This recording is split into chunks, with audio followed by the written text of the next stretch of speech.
erradas que não abençoam a obra e nem os necessitados. Falarei das mãos assassinas, mãos que roubam, mãos das feitiçarias, mãos caloteiras e mãos da imoralidade. Falarei dos demônios das artes marciais, das Olimpíadas e de outros esportes que visam a competição. Falarei de todas as formas de competições diabólicas e sobre os dons espirituais das trevas. Falarei das festas comemorativas satânicas e de suas oferendas diabólicas. Falarei de como na magia se assume diversas aparências faciais humanas. Falarei de como se materializar em qualquer coisa através dos poderes das trevas. Falarei da transfiguração, e de como conseguir copiar uma falsa aparência de outra pessoa. Falarei de ilusões óticas do mundo espiritual, e do Pentecoste das bruxas. Falarei de aparelhos fantasmagóricos, casas amaldiçoadas, assombrações, barulhos, pisadas e vozes do além. Falarei da manipulação do vento, do fogo e da água, e como manipular uma matéria orgânica transformando-a em outra matéria de natureza diferente. E também falarei de presenças espirituais sentidas através do corpo sem ver os espíritos. Estou começando mais um vídeo, e falarei dos membros dos corpos. A mão você pode usar para fazer o bem ou o mal. Eu usava as minhas mãos para fazer rituais de bruxaria. Outros usam para matar, roubar e fazer algumas coisas que não agradam a Deus. A mesma mão que recebe o dinheiro emprestado, será a mesma que irá devolver, porque nenhum caloteiro herdará o reino de Deus. Emprestado não é dado, você tem que devolver, porque não é seu. E quando você se apropria daquilo que não lhe pertence, você se torna um ladrão. Objetos emprestados, devolvam para o dono. Segundo a Reis 6, versos 4 a 5. E foi com eles. Foram ao Jordão e começaram a derrubar árvores. Quando um deles estava cortando um tronco, o ferro do machado caiu na água, e ele gritou: "Ao meu senhor, era emprestado." Percebam a preocupação que esses homens tiveram de derrubar o ferro do machado na água por ser emprestado, e teriam que comprar outro e não deixar de devolver o que foi emprestado. O que você tem feito com as suas mãos? Tem fechado ela para ajudar uma obra humilde, mas tem gastado com prostituição, bebidas e vícios, mas não dá um centavo para uma igreja que precisa. E se disser: "Tenho ajudado uma igreja que pede dinheiro na televisão", tem ajudado uma obra milionária que não precisa e tem condições financeiras para se manter, e ainda usar o seu dinheiro para pagar salário de pastor, tem investido nessas obras maçônicas. É por isso que o seu dinheiro não multiplica, por entregar as suas ofertas para Satanás. Seus dízimos estão sendo usados para sacrifícios de pessoas e animais para rituais de audiência da televisão, enquanto tem uma igreja pequena de um pastor pobre que não está envolvido com a maçonaria, e essa obra está no seu bairro, e não tem condições de pagar o aluguel, e a porta da casa de oração está fechando por não ter recursos financeiros para mantê-la aberta. A sua mão espiritualmente está mirrada para as coisas de Deus. Mas abra suas mãos para aquilo que é do mundo. As suas mãos não são abençoadas. Esse membro precisa ser santificado. O que tem feito com as suas mãos? Tem gastado dinheiro por aquilo que não é comida e bebida, comprando produtos de vaidade e tecnologias avançadas. Tantas coisas inúteis são compradas, e não tem coragem de ajudar um pobre necessitado que está passando fome. E talvez essa pessoa é o seu vizinho, e você não se importa porque é egoísta, só pensa em você, e que o mundo se acabe, desde que você não esteja dentro dele, e depois quer pregar o evangelho para o seu vizinho se converter, mas não ajuda quando ele precisa. E você diz: "Eu prego a doutrina, mas a fé sem as obras é morta." A questão não é pregar a palavra, porque na internet está cheio de homens que pregam a santidade, mas não vivem 5% daquilo que falam, e aqueles que dizem: "Eu sou santo", não tenho televisão e nem rede social. Mas o vizinho do seu lado está precisando de um pacote de arroz, e você não dá por ter a mão mirrada. A esposa dele ficou internada. Você foi visitar ou fazer uma oração no seu lar. Doutrina sem amor não é doutrina. Isso é viver de uma aparência evangélica enganosa que não agrada a Deus. Não viva uma santidade de aparência transfigurada de um anjo de luz que você não é. Só Deus sabe quem é você por dentro. Ele sonda o seu coração de hipocrisia. O que tem feito com as suas mãos? tem praticado as boas obras ou retido elas. Tem crente que tem comprado abominações no sexy shopping para levar para sua casa, e não sabe que multidões de demônios estão escondidos dentro desses produtos trazendo maldição para o seu lar, e as suas mãos têm tocado naquilo que não agrada a Deus, e quando chegarem ao inferno, terão as suas mãos cortadas pelos demônios, porque usaram em práticas abomináveis. Vocês que se masturbam, e ficam desperdiçando seus prazeres que foi dado para ser compartilhado com as suas esposas, e os sêmens que foram criados para procriação, e estão sendo lançados em lugares qualquer. O lugar onde é lançado o material genético tem que ser no lugar certo, onde irá ter uma nova formação da vida. Qualquer lugar que esse material for lançado, que não seja no lugar onde irá dar origem à vida, torna-se pecado. Qualquer parte do corpo de uma mulher que for lançado o material do homem, se não for o lugar que irá dar origem a uma nova vida, é pecado. E se o material genético é lançado no chão, que é a famosa masturbação, que é o sexo do solitário, isso é pecado, porque o sêmen foi criado para o propósito de gerar uma criança, e não de ser jogado no ralo de um banheiro ou privada. As suas mãos têm sido usadas para essas práticas. Quem é solteiro gosta muito de sentir esse prazer solitário e egoísta, que só serve para satisfazer os seus desejos imorais. Não espera Deus preparar para que seja compartilhado seu amor com a sua esposa. Vocês que se masturbam, pensam que estão fazendo isso sozinho. O rapaz que faz isso, existe um demônio feminino perto do seu órgão genital. E a moça que faz isso, existe um demônio masculino também, e ele se alimenta do seu prazer, mesmo que use qualquer material plástico no ato ou as mãos. Eu falo isso, porque quando era bruxa eu praticava, e sendo vidente via quando começava o ato, um demônio se aproximava de mim e participava do meu prazer. Você não vê porque é invisível. Eu também não via quando era uma pessoa normal, e comecei a enxergar quando me tornei uma bruxa vendo o mundo espiritual, o que tem feito com as suas mãos. Alguns dizem, eu estou usando para aprender artes marciais. Eles vão dar socos e agredirem as pessoas, contrariando o que o livro de Lucas 6 versículo 29 que diz, se alguém bater em sua face, ofereça o outro lado do rosto. E ainda tem crente que diz, é para defesa pessoal.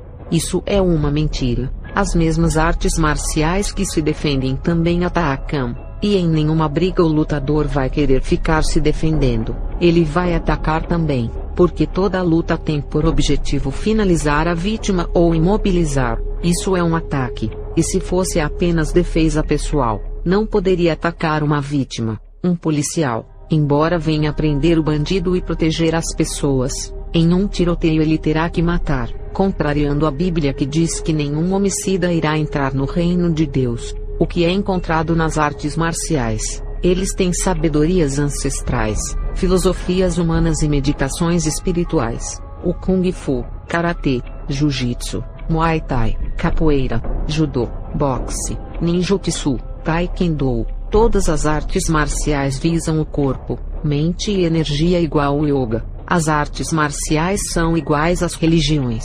Fazem meditações e têm as suas filosofias.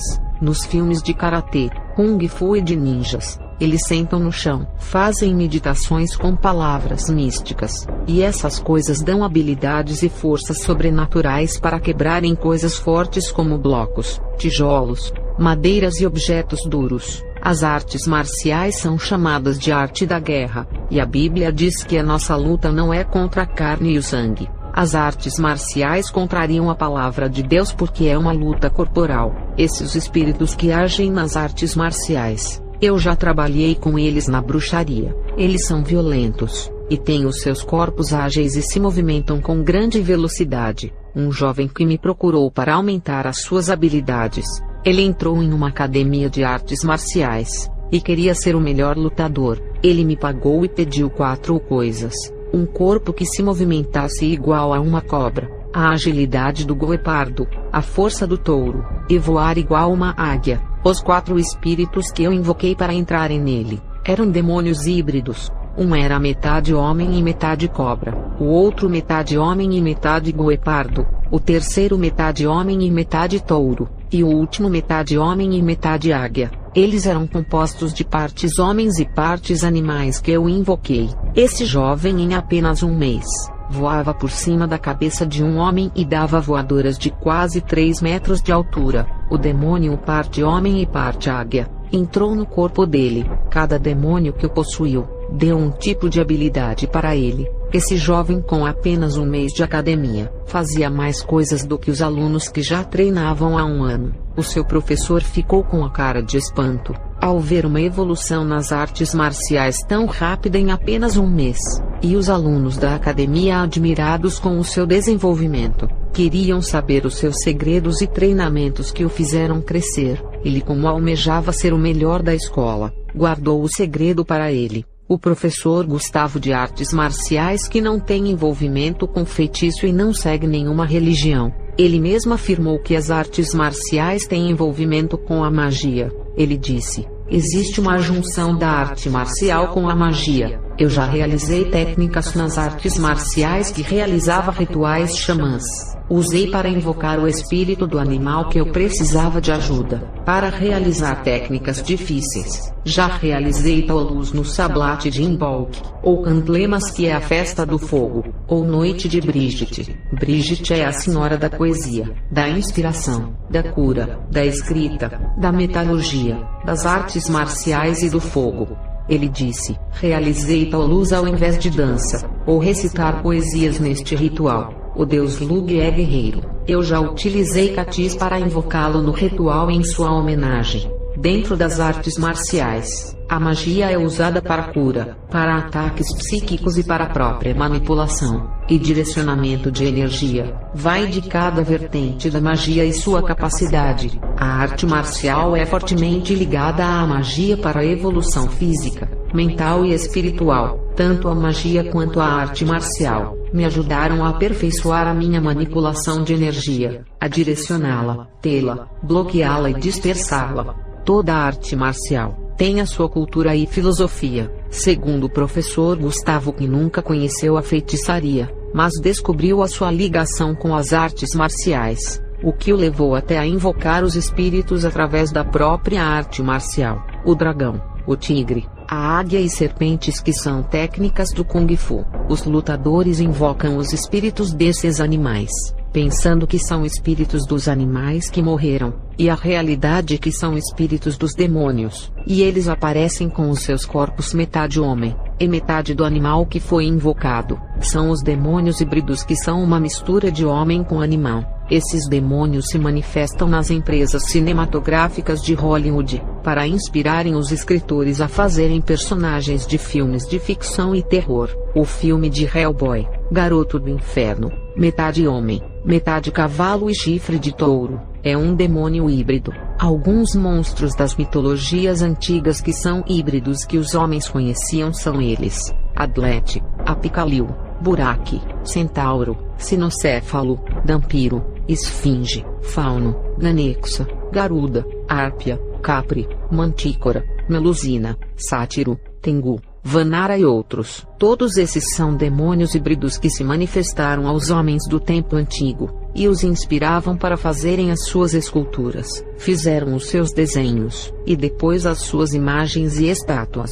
Desde a antiguidade, que esses demônios vêm se manifestando aos homens através de rituais, e hoje, eles se manifestam para a criação de filmes e desenhos, e as suas imagens se tornam personagens do cinema. E tem aqueles que defendem as mitologias antigas desses monstros como uma cultura. Eles não sabem que por detrás de uma cultura se esconde milhões de demônios, e ainda dizem que não devemos pregar contra a cultura, porque faz parte da nação de um país e suas tradições.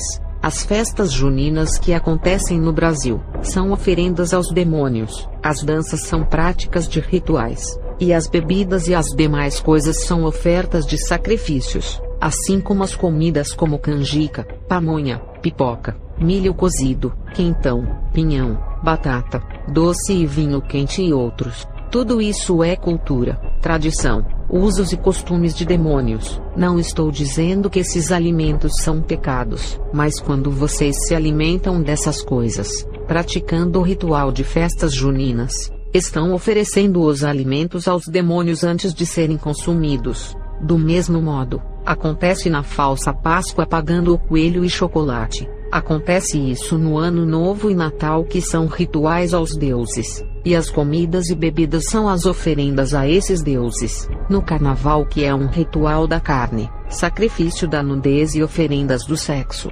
bebidas e samba, os demônios ficam todos no meio do povo sambando, e até se materializando escondidos detrás das fantasias.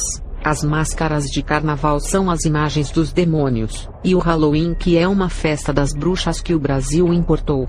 Todas essas festas pagãs são culturas que adoram os demônios, e os teólogos dizem que não podemos pregar contra as culturas, e respeitar as tradições daquele país, se não podemos pregar contra as culturas pagãs.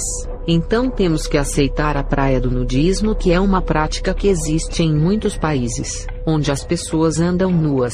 E também não podemos pregar contra os rituais indígenas, que sempre fizeram parte de sua cultura. As artes marciais são culturas dos países, que segundo os doutores das escrituras não podemos pregar porque é a raiz daquele país, e fazem parte desde a fundação daquela nação. O Muay Thai é cultura da Tailândia, o Kung Fu é cultura na China e tem envolvimento com a adoração a Buda, o Karatê é cultura no Japão, o Taekwondo é cultura na Coreia, assim como o futebol é cultura do Brasil, e também é uma abominação a Deus. As Olimpíadas são cultura de competição do mundo. Começou com as Olimpíadas gregas, que eram ligadas aos 12 deuses olímpicos, que tinham cerimônias de rituais. Até hoje existem as Olimpíadas, que são oferendas aos demônios de vários tipos de esportes. A competição cria rivalidades e o partidarismo. A Bíblia condena qualquer tipo de competição, seja ela verbal, que é a discussão sobre qualquer coisa.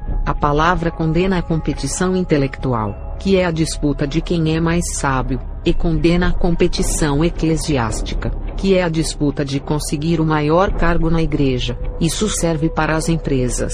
As escrituras condenam a competição sentimental por uma mulher, e a competição financeira, que é a disputa de quem vai ganhar mais. As empresas são assim pelo dinheiro, e tem a competição espiritual, que é a disputa do conhecimento bíblico ou de quem é mais usado, e tem a competição da santificação, de um querer ser mais santo do que o outro, e ficam um fazendo acusações ao outro dizendo que está errado, e tem a competição de denominações, de um apontar os erros doutrinários das igrejas, e tem a competição nas artes de luta, que é a disputa de quem é o melhor. Na Roma antiga, os gladiadores que lutavam na arena, um cristão conseguiu interromper uma luta do Coliseu. No livro de Lucas 22, versículo 24 a 26, os discípulos discutiam de quem seria o maior, e Jesus lhes ensinou quem seria o maior. No livro de 1 Coríntios 3, versículo 3, fala das invejas e contendas, os que competem por metas no mundo que não tem valor algum. No livro de Jeremias 9, versículo 23 e 24, e em 1 Coríntios 9, versículo 25, fala que a competição exalta o homem e o seu orgulho. No livro de 2 Crônicas 26, versículo 16, a exaltação corrompe o coração. No livro de Obadias 1, versículo 3, a soberba do coração traz uma confiança nos seus braços. E em Jeremias 17, versículo 5, afirma essa palavra: o espírito competitivo não é da natureza amorosa de Jesus. O espírito competitivo é da divisão diabólica do partidarismo das trevas. No livro de 2 Coríntios 10, verso 12, fala para uns não fazerem comparações aos outros. No livro de Tiago 3, versículo 14 a 16, fala para não se gloriar e nem ter inveja. A nossa meta é espiritual, para fazer o melhor para a glória de Deus. No livro de Mateus 5, versículo 16, assim resplandeça a nossa luz diante dos homens, para que vejam as vossas boas obras e glorifiquem o vosso Pai que está no céu. A competição para as metas das coisas dessa terra é em vão, mas as metas em conseguir as coisas do céu são proveitosas. No livro de 1 Coríntios 9, versículos 24, fala da coroa celestial que temos que correr atrás. No livro de 2 Timóteo 2, versículo 5, fala do atleta de Cristo celestial que corre em direção à coroa. e não pelos prêmios dessa terra. A nossa competição é no plano espiritual, enfrentando os nossos inimigos espirituais do mundo das trevas. No livro de 2 Coríntios 10 versículo 3 e 4, fala das armas espirituais dos crentes para destruir as fortalezas do diabo. A luta corporal é uma competição. O que você tem praticado com as suas mãos? Tem transformado elas em punhos das artes marciais? O que tem feito com os seus pés? Tem usado eles para golpear alguém? Para quais caminhos os seus pés têm trilhado? Você pode enganar o pastor e toda a igreja, caminhando para lugares da iniquidade ou nas casas dos prazeres da carne. Ninguém está te vendo por onde está colocando os seus pés, mas Deus de lá de cima do céu está vendo cada passo seu. Não poderá se esconder dele. Esse planeta cabe na palma de suas mãos. Não importa por onde os seus pés corram, ali as mãos de Deus estará, porque o planeta é como uma bola de gude em suas mãos, e o Espírito Santo é onipresente e está em todos os lugares. Se você estiver dançando em uma casa dos prazeres, ali o Espírito Santo está lhe vendo. As testemunhas espirituais estão ao seu redor. Se você anda se embriagando, tem um anjo de Deus lhe vendo. Se você está deitado com uma prostituta, tem um demônio anotando todos os seus atos para acusá-lo diante de Deus. Foram os demônios que lhe induziram a se prostituir e a estar naquele local. Foram os demônios que armaram a cilada para você estar ali. E o demônio que habita no corpo da prostituta é a prova que se deitou com ela. Ela viu o ato sexual. A legião de demônios que trabalham nessa casa de programa lhe viram entrar. Não adianta esconder do seu pastor e dos demais irmãos. Eu estou falando dos membros dos corpos. Eu falei dos olhos, ouvidos e a língua no vídeo anterior. E agora estou falando dos pés, das mãos e dos órgãos genitais. O nosso corpo é templo do Espírito Santo, e temos que consagrar todas as partes dele, renunciando todas as pedras de tropeços. Vou mudar de assunto, e falarei como Satanás imita os dons do Espírito Santo capacitando os seus agentes